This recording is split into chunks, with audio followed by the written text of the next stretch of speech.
The testing effect. Why struggling to remember beats rereading every time was proven in a study where students who quizzed themselves remembered 50% more a week later than those who reread 4 times. 4 times, and they still lost. Here's the part that should unsettle you. The rereaders weren't lazy. They worked harder than the other group. 4 full passes through the text. And with every pass, the material felt smoother under their eyes. Easier, more familiar. That growing sense of, I've got this, felt like learning. It wasn't. The students who actually remembered more felt the opposite while they worked. Confused, uncertain, convinced the method wasn't working. They closed the book, tried to recall it from memory, and mostly hit blank walls. It felt like failing. One group felt competence and walked away with less. The other felt struggle and walked away with more. So the real question here isn't which method works. We already know which one works. The real question is stranger. Why does the method that works feel worse? And why does your brain trust the feeling over the result? Because that same feeling is quietly running your study sessions right now. Sit with that gap for a second, because everything else follows from it. You already know the feeling, even if you've never named it. It's late, the highlighter's in your hand. You read the chapter a second time, a third, and something shifts. The words start to feel warm, obvious, almost like you're remembering them before you reach them. That warmth feels exactly like knowing. So you close the book, satisfied, and tell yourself the session went well. This is the trap almost every student walks into, and most professionals too. Your brain treats recognition and recall as the same thing. They are not. Recognition is seeing the answer and thinking, yes, I knew that. Recall is producing the answer when nothing is in front of you. On the page, the two feel identical. In the exam room, in the meeting, in the moment you actually need it, only one of them shows up. And it's almost never the one you practiced. And here's the cruel twist. The more times you reread, the stronger that false confidence grows, and the less likely you are to switch to anything harder. Look at how you actually study, not how you think you should, how you really do. You reread your notes. You highlight in 3 colors. You watch the lecture again at 1.5 speed. Maybe you copy the slides out neatly. Every single one of those is passive. Your eyes move. Information flows in, and nothing is ever asked of you. That's why it feels good. There's no friction, no moment of not knowing, no risk of being wrong. It feels productive precisely because it's effortless. But here's what decades of memory research keep finding. Effort isn't the obstacle to learning. Effort is the engine. The difficulty you're trying to avoid is the exact thing that builds the memory. When you smooth the struggle out of studying, you don't make learning easier. You quietly remove the part where learning actually happens. The comfortable session and the effective session are almost never the same session. Passive review is comfortable exactly because it hides your weak spots. Active recall drags them into the open, which is the only way you ever fix them. So what did the researchers actually do? The study is Roediger and Karpicka, published in 2006 at Washington University in St. Louis. And they were careful. They didn't use random word lists. They gave students real prose passages, the kind of dense, educational text you'd meet in an actual course. Then they split the approach.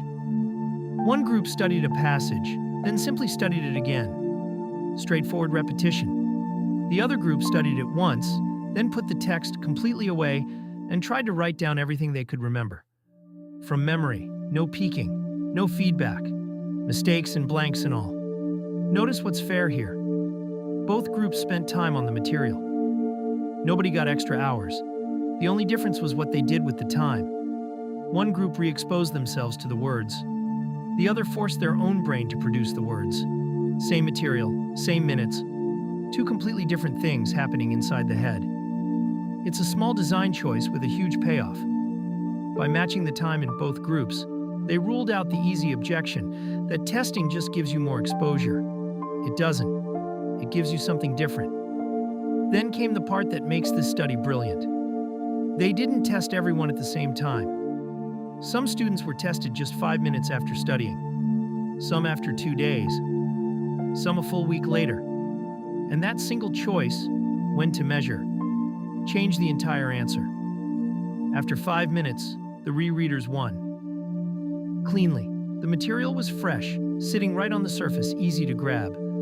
If Roediger and Karpicki had stopped there, the headline would read, "Rereading beats testing, cramming works, repetition wins," and thousands of students would feel completely justified. This is the quiet reason bad study habits survive. When you test yourself right after studying, or the morning of the exam, the short-term numbers reward the wrong strategy. The feedback loop is broken. What feels effective today and what actually holds a week from now are pulling in opposite directions. Timing is everything, and almost nobody studies with the delay in mind. The delay is the whole test. But memory that vanishes in a week isn't really learning. It's rental. And a week is exactly where the study got interesting. 7 days later, the same students came back. And the result had flipped completely. The group that struggled to recall, the ones who'd stared at blank pages and felt like they were failing, remembered substantially more, around 50% more than the group that reread. That's the 1.5 times figure the researchers reported. Sit with the shape of that. The strategy that felt worse in the moment produced better memory over time. And the strategy that felt like mastery leaked away almost as fast as it went in. The reading was never wasted in terms of comfort. It just didn't stick. The struggle that felt like failure was quietly laying down something durable, something that survived a week of ordinary forgetting, while the smooth, confident version dissolved. And notice, nobody gave the recall group extra information. They simply practiced pulling it out. That act alone, the pulling, is what bent the forgetting curve in their favor. And now the detail that made this experiment famous, the part that should genuinely bother you. Before that final test, the researchers asked students to predict their own scores, to guess how much they'd remember. The rereaders were confident. They'd seen the material 4 times. Of course it would be there. The recall group, the ones who would actually remember more, doubted themselves. Their sessions had felt rough, so they expected to do worse. Both groups were wrong in the same direction. Confidence tracked how much they'd read, not how much they'd remember. Read that again. Your sense of how well you know something is built from how easy it felt to study, not from whether you can actually retrieve it. Which means the feeling you trust most, that quiet certainty of "I've got this," is measuring the wrong thing entirely. It's not lying to you on purpose. It's just reading a broken gauge. Psychologists have a name for this: the fluency illusion. Here's the mechanism underneath it. When information is easy to process, familiar, smooth, quick to read, your brain uses that ease as a shortcut. It assumes, if this is easy to take in, it'll be easy to get back out. That assumption feels reasonable. It's also wrong. Ease of processing and strength of memory are 2 separate systems. They usually move together in the short term, which is why the shortcut normally works. But they come apart exactly when the stakes are highest, days later, under pressure, with no text in front of you. The smoother rereading feels, the more confident you get, and the confidence is built on the wrong signal. This is why fluency is such a convincing liar. It doesn't feel like an illusion. It feels like understanding. It feels like the thing itself. And by the time reality corrects you, the exam is already over. And the cost is invisible until it's too late. You feel ready walking in. Then the questions land and the smoothness you trusted is simply gone, replaced by a blank you never saw coming. Fluency fools everyone, experts included. And this goes far past studying for tests. Watch how often it runs your day. You nod along to a video, everything makes sense, and an hour later you can't explain a word of it. You know someone's name right up until the second you have to say it out loud. You re-watch the tutorial, feel like you're getting it, and your hands still fumble the moment you try it yourself. Every one of those is the same gap. Recognition is cheap. Retrieval is expensive. Your brain keeps handing you the receipt and calling it the purchase. It happens in conversations you thought you followed, books you thought you absorbed, skills you thought you had. The comfortable feeling of "I understand this" is generated the instant something feels familiar, long before you can actually do anything with it. Familiarity is not knowledge. It's just the packaging knowledge sometimes comes in, and often the box is empty. The receipt proves you were there. It doesn't prove you kept anything. That's the difference between having seen an idea and being able to summon it. So why does the harder road win? What's actually happening when you struggle to remember? Here's the real mechanism. Retrieval isn't just reading memory, it rewrites it.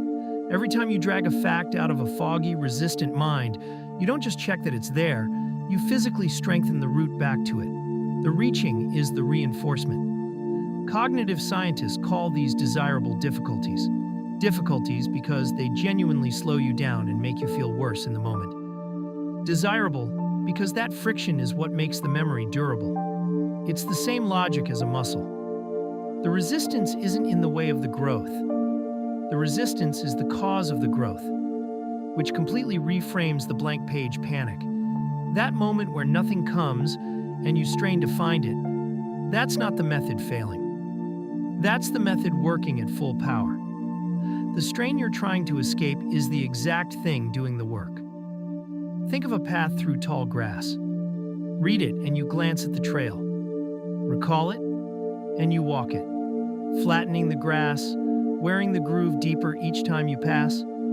Picture it two ways. Rereading builds a wide paved road through the material, smooth, effortless, and one you never actually walk. It just looks impressive from the window. Retrieval builds a rough trail you cut yourself, one difficult step at a time. It's slower, it's uncomfortable. You question whether you're even making progress, but you're the one who carved it, which is exactly why you can still find it a week later. One route feels better today. The other is still there when you need it. And that's the trade almost no one makes on purpose, because the version that works feels like the version that's failing, and the version that fails feels like the version that's working. We're wired to walk toward comfort. Studying is one of the few places where comfort is quietly the wrong direction. The good feeling and the good outcome have been split apart, and most people follow the feeling every single time. And once you see the split, you can't unsee it. Every study choice becomes a quiet bet. The pleasant hour now, or the memory that's still standing later. So here's something to try, framed as an experiment on yourself, not a rule. Read the thing once, just once with attention. Then close it completely, turn it face down.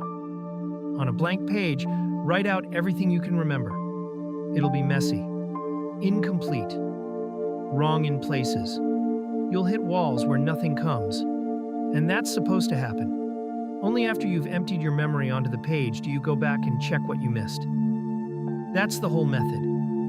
It lives in one uncomfortable moment, the blank stare, the reaching, the second where you're sure you don't know it. Everything in you will want to flip the page back and relieve that tension. Don't, not yet. That discomfort is the sound of memory being built. Rereading asks nothing of you. This asks everything. And the gap between those two demands is exactly the gap between forgetting and remembering. You're not testing whether you know it. You're building the knowing by the very act of reaching. The check at the end is almost an afterthought. So think again about those rereaders. 4 passes through the text. Growing confidence with everyone.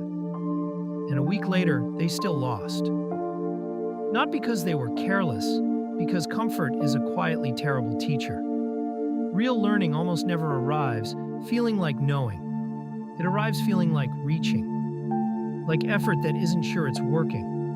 The smoothness you chase is the very thing that betrays you once the page is gone. So the next time studying feels too easy, too smooth, too obvious, pause on that feeling. It isn't mastery.